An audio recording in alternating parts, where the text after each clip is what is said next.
अस्सलाम वालेकुम। असी गरीब लोग हाँ, बंदा मेरे सिर ते नहीं है। 3 धियां ने। पहली धी का ब्याह किया, जेज ना देने की वजह तो तलाक लैके घर बैठी है। वो धी दे नाल ते जो हो गया धी नाल ना होवे।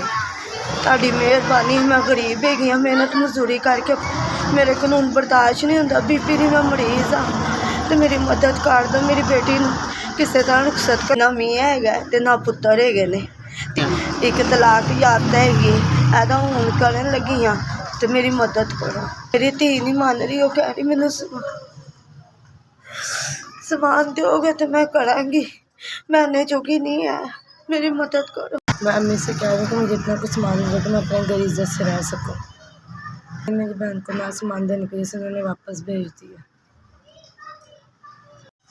22-23 डेट पाई, कुड़ी मेरी तंग करती पई, मेरी मदद की जाए। जो इसलिए मेरी मदद करो, मेरी धी ना ब्याही जाए, मेरी मदद कर दो। मैं गरीब औरत हाँ।